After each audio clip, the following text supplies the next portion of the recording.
Today we're having a good old-fashioned whiskey battle featuring Japanese whiskies from Nikka. I'm Matt, I'm the whiskey nerd, and like I said, this week we're looking at 3 different Japanese whiskies from the Nikka brand.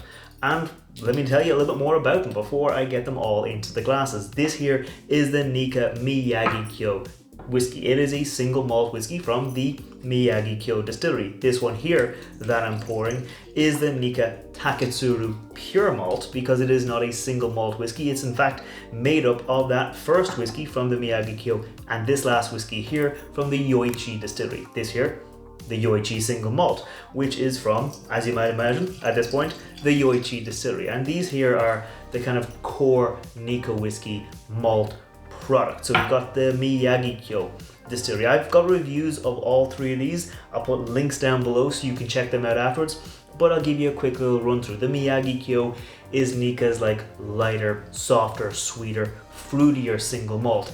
The Yoichi is like their deeper, heavier, smokier, saltier whiskey. Kind of, if you think about them, you can think of this as almost like an Irish style single malt, and this one here is almost like a Scottish style single malt, with this one here fruitier, lighter, no peat smoke. This one here, deeper, darker, and more peat smoke. Meanwhile, in the middle, the Taketsuru pure malt, named after Nikka whiskey's founder, Masataka Taketsuru. This one here is a blended whiskey featuring more of the Miyagikyo, but still a good amount of the Yoichi. So it's apparently a nice balance between the kind of lighter, sweeter, fruity notes and a bit of a backbone with that peat smoke. You might be wondering why I've got these little bottles in front of me. Well, a while back I visited Japan and I got myself loads of little bottles. I bought myself 2 packs of these little small bottles so I could film this video because I wanted to compare them against each other just like I'm doing today. But I also picked up loads of other Japanese whiskies, and if you want to see those reviews, there'll be a link up there to a playlist. There'll be a link probably down below to a playlist of all my Japanese whiskey videos because I bought some full-size bottles. But here I want to have some small bottles to compare them against each other and see which one I thought was best. So let's stop talking, let's start tasting the whiskies. First off, I'm going to go in for the nose on this one here, the Miyagikyo lighter one. If you've watched the review of this whiskey, you'll know this here, it's light, it's sweet, it's fruity. It's got this apples and pears, red berry, nice, very kind of approachable nose to it. It's not really heavy like vanilla. There's a little bit of vanilla, kind of buttercream, but it's not that vanilla, caramel, butterscotch. It's got a nice bit of sweetness, but it's more fruity, sherry sweetness coming through there on the nose. And on the palate, it's still quite sweet. Yeah, there's a bit of like oak spice, a bit of like malted biscuits, almost like, yeah, tannins from that sherry. I think this one here has a bit more of the sherry influence than the other ones, as you might imagine, because it's just a lighter style of whiskey, so those fruity notes get to come through a little bit stronger. And then before I go in to taste the other ones, I'm gonna have a little sip of water. And then go in, not for the Yoichi, because that's gonna be the heavy duty smoky one. I'm gonna go in for the middle ground, the Taketsuru single, or no, not single malt, pure malt, because it's from the 2 distilleries. Cheers.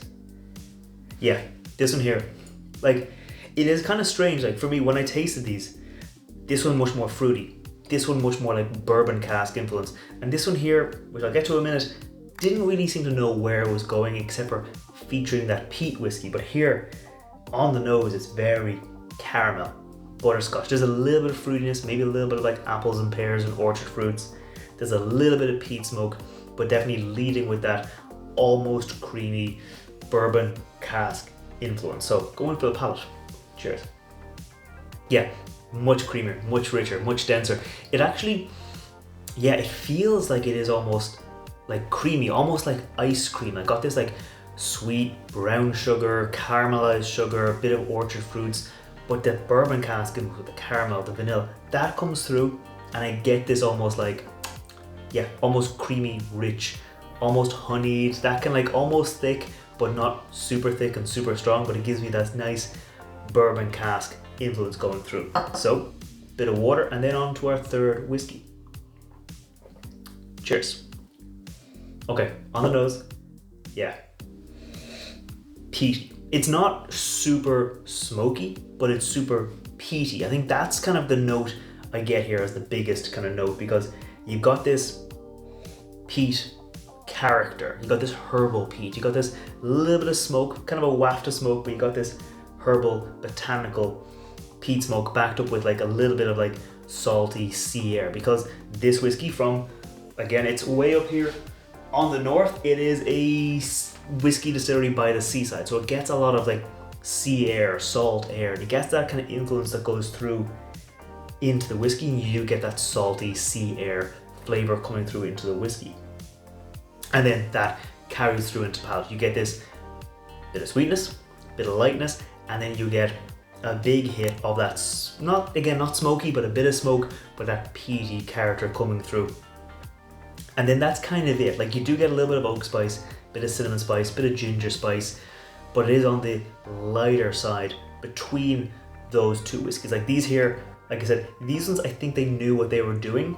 You got sweetened fruits, you got sweetened kind of bourbon cask. Here, it's almost like it doesn't really know where it's going. So I'm going to go in for a bit of water, and I'm going to taste them all against each other a couple more times to find out which one I think is my favorite, and if you have to buy one of them, which one should it be. Cheers.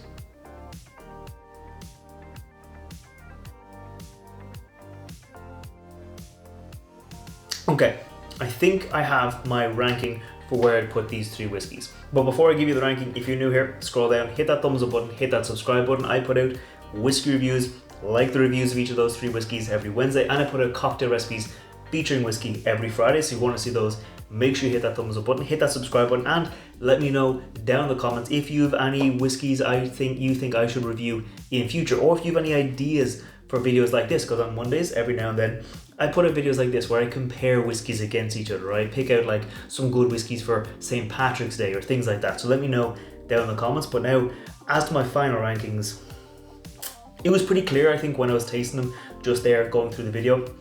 This one here, the Yoichi, it's not a bad whiskey, but it's not a great whiskey. So this here will be my least favorite of the three, because it just didn't seem to commit enough, I think, to the peat smoke. If I had a fruity whiskey, a sweet whiskey, and a peaty whiskey, I think I'd be happier. But this here, it's just not super peaty.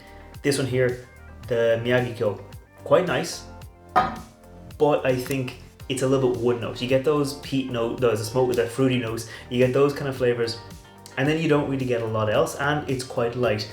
These two here come in at 45%, but despite the Taketsuru coming in at 43% ABV, so it is a lighter whiskey, I think it delivered more.